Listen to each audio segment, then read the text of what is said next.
I work at a big company, and I can earn enough for both of us, so don't worry, Eric said during our engagement. But as soon as we got married, he changed. He and Larry started insulting me every day. On top of that, Eric took control of all the money and cut down on living expenses. He'd constantly complain, even though I did all the cooking. Fed up, I told Eric I wanted a divorce and left the house. Later, I bumped into Larry by chance. "Hey, I heard you're getting a divorce now," he said. I was surprised and replied, "You must be mistaking me for someone else." Larry smirked and said, "Don't pretend. We're not together anymore, so don't come to me about money. I won't lend you a cent, remember that." Before I could respond, he disappeared into the crowd. I lowered my head, feeling the stares of people passing by, and started to laugh. Poor guy, he knows nothing. I can't wait to see his reaction when he finds out the truth.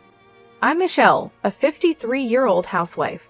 I married Eric 7 years ago. When we met, Eric seemed like a great guy. We met at a gathering of friends, and I found him fun and friendly. As we said goodbye, he asked if we could meet just the two of us next time. Feeling a bit sad about parting, I agreed. When we started dating, he mentioned he had a son named Larry from his previous marriage. Larry was in 5th grade then, and we had dinner together a few times. He was a bright and pleasant boy, just like his dad. A year later, on the night Eric proposed, I decided to open up. You know I live with my parents and work part-time, right? The company I joined right after graduation was really tough and it ruined my health, I said. Is that so? It must have been hard to quit, Eric replied. I think long hours will be difficult for me in the future, I added. Eric smiled kindly and said, Don't worry about it. Just stay at home. I work at a big company, and I can earn enough for both of us. Relieved by his words, I accepted his proposal. I was happy to have met a good man and thought we were starting a happy married life. I never imagined I would feel so hopeless in less than half a year. As we got used to living as a family of 3, Eric and Larry's attitudes changed a lot. They started making fun of everything I did and said, Mom, are you in bed again? Where's my sandwich? Larry asked with a frown as he came into the bedroom before school. I had been helping with weeding at a nearby park yesterday and felt sick because it was an unusually hot day. I had already been feeling unwell since the day before. I had asked Eric for help, but he refused with an annoyed look and said, Being a housewife must be nice, just slacking off all year. I need my days off too, you know, let me rest. The next morning, I couldn't get up because I had pushed myself too hard. I apologized to Larry and said, Sorry, Larry, I couldn't make your sandwich. Here's some money to buy one at the grocery store.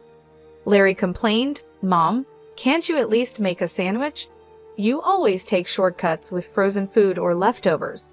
You're failing as a mom if you can't even cook. His words hurt. Don't blame Mom, Larry, Eric said with a half smile as he passed by in the hallway. Since you skipped the sandwich, tonight's dinner must be fancy. Oh, is that so? Then I'll look forward to it. Being a housewife, you should have plenty of time for dinner, right? You're not sleeping all day, are you? Make sure to clean thoroughly without slacking. The two of them laughed at my poor condition and made their insensitive comments before leaving.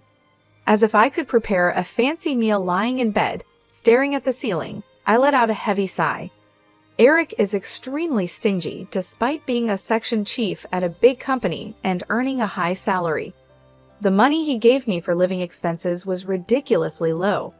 It's my salary, so why should my wife manage it? Eric insisted on managing the finances himself after we got married, and I meekly agreed. I thought it didn't matter who handled the money as long as it was done properly. But then Eric started spending money as he pleased. It's necessary for work. Drinking expenses are business expenses. It's essential, he would say, as an excuse to buy expensive clothes and watches for himself. But he would make a sour face even if I needed something small. When I bought cheap snacks, Eric would get angry because he believed a housewife doesn't need any spending money. I had to ask for his permission every time I wanted to spend money. whether it was for a haircut or buying clothes. "One pair of jeans is enough, isn't it? You're buying more," he would ask. I replied, "I want a warm pair for winter." He said, "Fine, but get them from a cheap store." I'd also wanted to go to the hair salon regularly. "Can I go once every 3 months to keep my hairstyle?" I asked. Eric scoffed. "Why do you need to be fashionable? If you keep your hair long, you only need to cut it once every 7 months. No more haircuts." Because of this, I was only allowed to buy cheap makeup from drugstores. I wanted to use better products because the cheap ones were harsh on my skin, but Eric didn't care. The money Eric gave for living expenses was very low, about 1/3 of what most people spend. With this small budget, it was hard to maintain a balanced diet. When I complained, Eric responded smugly. On the TV show about saving money, they lived on this amount. They had a farmer relative who gave them vegetables and bread. I told him, "That's not possible with these high prices." He replied, "That's your job to manage." What really hurt me was how Eric acted when it came to sending a wreath for my dad's funeral. When Dad, who had been sick, passed away, and it was time to send a wreath, Eric frowned and said, "We don't need to send a wreath for the funeral, right? Only the main mourner needs to send one." He suggested, "Use your savings, it's not my problem." As I prepared for the funeral with tears in my eyes, his lack of care made me angry. I said, "I never planned to ask you for it, so don't worry." He replied, "Good, but do Larry and I really have to go? It'll ruin our long weekend. Right, Dad?" Larry added, "I wanted to play a new game." Although they complained, I didn't doubt they would come. However, Eric and Larry arrived late to the funeral, barely greeted my mom and relatives, and left quickly. My mom, who was very tired, didn't have the energy to get upset, but my relatives were furious. "What's going on, Eric? Your wife's father died, and you're acting so cold." "Larry, you've received so many gifts and allowances from Michelle's dad," they said. While I apologized to my relatives, I felt my love for Eric and Larry quickly fading. Eric, always in his stylish suits with a charming presence, and Larry, attending a prestigious university and seen as a handsome father and son by the neighbors, only insulted me at home. They wouldn't come straight home after work or school, instead wandering around and coming back with the smell of lipstick and perfume. Despite doing whatever they wanted, they treated me like a maid, demanding fancy meals with the little money I had for food. When I served dishes with chicken or pork, both Eric and Larry would glare at me with disdain and insult me. "Don't you want to serve your husband good food after he comes home from work? If I get sick from eating this bad food, how will you take responsibility? Are you even a mom?" they would say. I could make delicious meals, even with chicken or pork. They disliked vegetables and fish, but eating such a picky diet will make you sick. Eric would reply, "I'd eat if it were high quality. Don't complain when you can't satisfy us.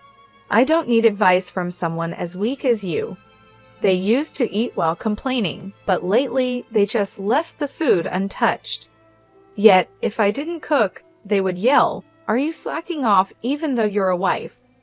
I would eat the leftovers for breakfast or lunch the next day, but tears would well up as I wondered for whom I was cooking. For their meals, they relied on store-bought sandwiches, instant noodles, and snacks. Eventually, Eric was diagnosed with prediabetes during a company health check, and Larry started gaining weight. It was inevitable. Then they lashed out at me, saying, "What kind of wife makes her husband and child sick? We don't need a useless person like you. We're getting a divorce." "Then I'll leave," I said. They were surprised when I agreed easily. "Are you sure? You're unemployed. You've been living off me. How will you survive now?" Eric asked. "Don't worry about me. I'll send the divorce papers for you to sign later. Please leave my stuff until the movers come to pick it up," I replied. "Nobody's going to take your stuff," Eric sneered. "You'll definitely regret divorcing a high-earning, handsome guy like me. A kind husband who lets you be a housewife with 3 meals and naps." There's no one else like that in the world, right? That's right. You've been living in luxury on Dad's money till now. You'll struggle from here on, Larry added.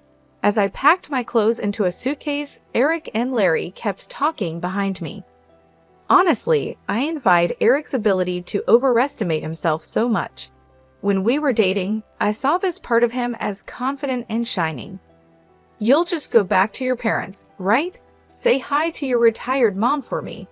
You two will be heading straight to poverty, Eric said. Larry laughed at his father's prediction. They'll end up on welfare soon. They already reek of poverty, but with Grandma, it'll be the ultimate. The funeral the other day was nothing special. It smelled like poverty. I thought so too, like a poor family's funeral. I want a fancy one, Larry agreed. But for Dad, who works at a big company, and me, attending a prestigious university, poverty is a different world. Their endless comments made me really angry, but I knew it was pointless to argue, so I just let it go. After I went back home and explained everything to Mom, she said in a low voice, at the funeral, seeing Eric and Larry, I felt something was wrong.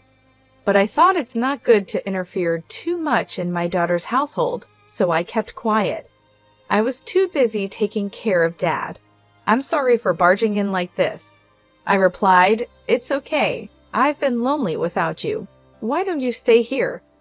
Thanks, but once I get my job on track, I plan to move to an apartment, I said. Mom's concern was comforting, but I knew living with her might make me too dependent. Living nearby and visiting sometimes seemed like the right balance. Yes, Eric and Larry mocked me for being unemployed, but actually, I had been working from home. It all started with the budget recipes I posted on my blog. After getting many positive comments, I bravely launched a cooking site and shared my recipes, which quickly gained readers and internet fame. Soon after, an editor from a major publisher approached me, and now I'm getting ready to publish a cookbook. Because of this, I didn't have time to think much about the divorce, and the days flew by. One day, my phone rang insistently. I stopped stirring the ingredients in the pan and answered. Hello, I said. Hey, what's this about a clause for the divorce trial? Eric asked. I sighed, knowing it was about that. You and Larry insulted me all the time, I said. Oh, I thought, never mind, Eric said with relief in his voice. I didn't cheat or anything, you know. Did you record me and Larry? Your memory alone won't work. I replied, I've noted everything in my diary. Try to claim otherwise if you can. Eric scoffed, really, poor people and their obsession with money. You're so stingy. If you think you can get a deposit for the divorce trial, go ahead. After his outburst, Eric hung up. I finished cooking and then visited a detective agency to investigate Eric's background. Soon, his affair with a coworker was uncovered. The day after I sent photos of the two of them together and the investigation report to his company, Eric contacted me again. You spreading this at work is low. The angry manager reported it to the higher-ups, and now I'm in trouble, he said. I'm fired. Oh, she was the manager's daughter, wasn't she? It's your fault for cheating. Knowing they're strict about such things, I said, laughing. But you should be fine, right? With all the saving you did, you must have plenty of money. Aren't you and Larry living comfortably? Larry moved into a dorm this spring because commuting was tough. I prepaid dorm fees and have apartment loans. My savings were drained by that woman. She was two-timing me with a younger guy, Eric replied. Sounds tough for you, but it's none of my concern. Oh, and about the divorce trial deposit, I'll also take half the value of the apartment for property distribution. When the invoice arrives, please transfer the full amount to my account, I said. Eric was yelling on the other end, but I hung up without caring. One day, while returning from shopping in town, I bumped into Larry. He was dressed in his usual flashy clothes, with piercings all over his face and an eye-catching hairstyle, making him easy to spot from a distance. Seeing me, Larry raised his hand in greeting. Hey, heard you're getting government assistance now. I looked puzzled. Huh? Who are you mistaking me for? Don't pretend, Larry said, smirking. It's obvious where an unemployed old lady like you would end up. If you had just followed me and Dad, you'd still be living a comfortable life. It's pathetic. Feeling really angry, I couldn't help but reply, getting government help is a citizen's right. Any one of us could need it someday due to illness or an accident. It's wrong to look down on that. Yeah, so you're saying you're getting it too, Larry said, smirking and pointing his finger at me. Listen, you and I are estranged. Don't come crying to me for money. Remember that. As I opened my mouth to reply, he turned his back and disappeared into the crowd. I lowered my head, conscious of the stares of passers-by, shaking my shoulders. I couldn't help but laugh. It was just too ridiculous. Poor thing, he knows nothing. I can't wait to see his reaction when he finds out the truth. A few days later, I woke up to find an unbelievable number of missed calls from Larry. Reluctantly, I called back. Larry shouted furiously, "You deceived me, old woman. What are you talking about? I've heard from a cousin you got 3 high-rise apartments from Grandpa's inheritance and are living a carefree life. Hiding that and getting a divorce is cowardly," he said. That's my personal asset. Why should I share it? I have to tell you or Eric, it's joint property. You should have done a distribution of property with Dad during the divorce. Unfortunately, it became mine after the divorce procedures, so I can't give it to Eric. Officially, I knew from Dad's will that it would be mine, but I delayed the process until after the divorce because I didn't want to share it with Eric. Larry shouted in frustration, "A rich woman like you getting government help?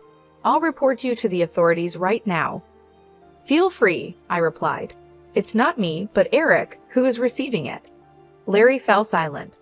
"What I told you last time, it's not me," I explained as if talking to a child. "Honestly, even without the inheritance, I can live well. I have income from my cooking website and book sales, which I started secretly. But Eric, after spending all his money on his affair, has lots of bills piling up and is borrowing heavily. When his affair was discovered and he was fired, his income stopped. Are you listening? Dad's on government assistance now," I said, pulling the phone away from my ear as Larry screamed. Waiting for him to calm down, I continued, "You really didn't know anything. He's too proud to tell his son. According to relatives, he asked for money. He's behind on his apartment rent and facing eviction, staying at home all day in an old apartment. If you're worried, why don't you contact him?" There was silence on the other end for a while. Then Larry said resentfully, "You're cold-hearted. After all Dad did for you, you have no intention of repaying him. If you have money, you should give some to Dad." "Why should I?" I said. "Since our marriage, it's been nothing but unpleasant memories. I don't feel like I owe him anything," I stated coldly. "If you're so concerned, why don't you, his son, lend him money? You're working part-time after all." "I don't have savings. The part-time pay goes to hanging out with friends and stuff," Larry said, suddenly evasive. I smirked. "You've been living quite lavishly for a student. Borrowing money to hang out at clubs is not a good idea." "How do you know that?" he asked. "The other day in town, I saw you from across the street.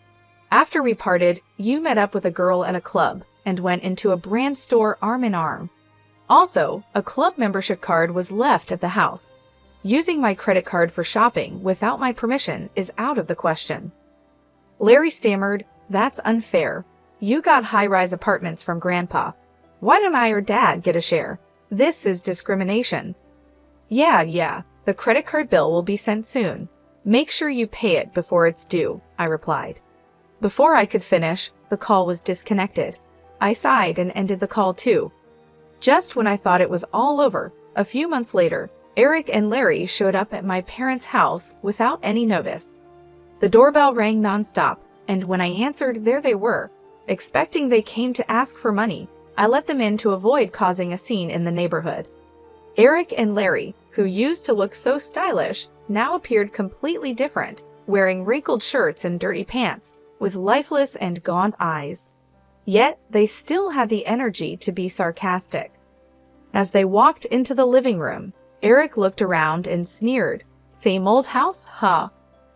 Why not sell one of those high-rise apartments and rebuild this place? Do something nice for Mom, living miserably on her pension. This is Dad's house, and we like it this way. More importantly, when are you two planning to pay me back? You're past the deadline, I said. Eric, lifting his chin arrogantly, replied, Michelle, I'll forgive you now, so let's remarry. You started a cooking site, right? If you manage the household perfectly, I'll even let you work. So come back. Such a generous dad, forgiving the wife who abandoned her husband and child. So Mom, why not live with Dad again? Living with just two women must be insecure. Stunned, I was speechless. After a moment, intense anger welled up inside me. Don't joke with me. How much more do you plan to ridicule and fool me? I shouted at the astonished Eric and Larry. After treating me like nothing more than a housekeeper, insulting me, not providing proper living expenses, and then kicking me out, now you want me back just because you found out I inherited high-rise apartments. No way. What? You're going to abandon us? Rich people really are stingy. Knowing we're struggling with money and still demanding payment, you're heartless. You were poor yourself until recently. Don't get cocky, Eric retorted. In the middle of the argument, Mom returned from shopping. Eric and Larry immediately started buttering her up. Please lend us some money. We'll probably pay it back. Besides, isn't it unfair that only Michelle gets Grandpa's inheritance? Give me one of the high-rise apartments too. Hi, Grandma. Long time no see. How have you been? Grandma, please persuade Mom to remarry Dad. He doesn't want to break up, but Mom is being stubborn. Mom, surprised at first, changed her expression upon hearing their words. She placed her shopping bag on the floor and let out a deep sigh. So shameless, both of you, she said. What? Eric and Larry responded, confused. I'm telling you to have some shame, Mom shouted suddenly. Startled by her loud voice, Eric and Larry were understandably confused. Mom usually never scolded them sharply. I've heard everything about the divorce from Michelle. I can't believe you have the nerve to show up here, Mom said firmly. No, Michelle's exaggerating. You have to listen to our side too, Eric said quickly. That's right, Grandma. Mom is quite the liar, Larry added. I remember how well you two behaved at my husband's funeral. Mom cut off Larry's words sternly. Arriving late, not greeting me or the relatives, yawning through the service, and leaving before the coffin was sent off. And now you dare ask for his inheritance? Go back to sleep. She drove a taken-aback Eric and Larry to the front door and glared at them one last time. You two are now strangers to us. Don't come here again. If you do, I'll call the police. Mom threw their shoes out the door, forcing them to leave in their socks, and immediately locked the front door. Eric, who had been avoiding paying me, was advised by his lawyer that a lawsuit would cost even more. Reluctantly, he finally transferred the money to my account. Even though Eric was fired from his job, he couldn't find another one. His in-laws, hearing about his situation from relatives, stepped in to cover his debts. They visited my parents' house and apologized profusely for Eric's behavior. Later, Eric, having given up on finding a new job, returned to the countryside, pretending he was helping with the family's farming. However, the story of our divorce spread through the village, leading both children and elders to point and laugh at him. There's thrifty Uncle Eric, even with a degree from a good university and a job at a big company. What's the use if your wife leaves you for being too arrogant? They would say. The reason for his divorce from his first wife was also his reckless spending. He'll never change. Being mocked by the villagers was embarrassing. Eric kept sending me persistent messages asking to remarry to save face, so I deleted his contact. His mistress, apparently no longer interested after the money ran out, had long since left him. I found her with the detective's help and made sure she paid the divorce trial's security deposit. I also made Larry pay back the money he used on the credit card without permission. Even though he was enrolled in a prestigious university and was on track to become successful like his father, Larry started skipping classes and fooling around. This led to failing grades and eventually getting expelled. His friends and girlfriends were worried, but Larry, in his arrogance, pushed them away with his prideful comments. He then had a big fight with Eric, saying, "You're my father, but you won't help pay off the debt." Now, they don't talk to each other. Larry lives alone in a small apartment, getting by with part-time jobs. Gone are the days of buying whatever he wanted and making sarcastic remarks despite his high earnings. For me, it's a refreshing change. My cooking website is doing well, and I signed a book deal. I moved to the top floor of the high-rise apartment I inherited from Dad. Mom is still healthy at 75, and the high-rise is close to our family home, so it's convenient if she needs anything. I'm planning a surprise hot spring trip for Mom's upcoming birthday. Though my marriage didn't work out, I want to keep having a good relationship with Mom.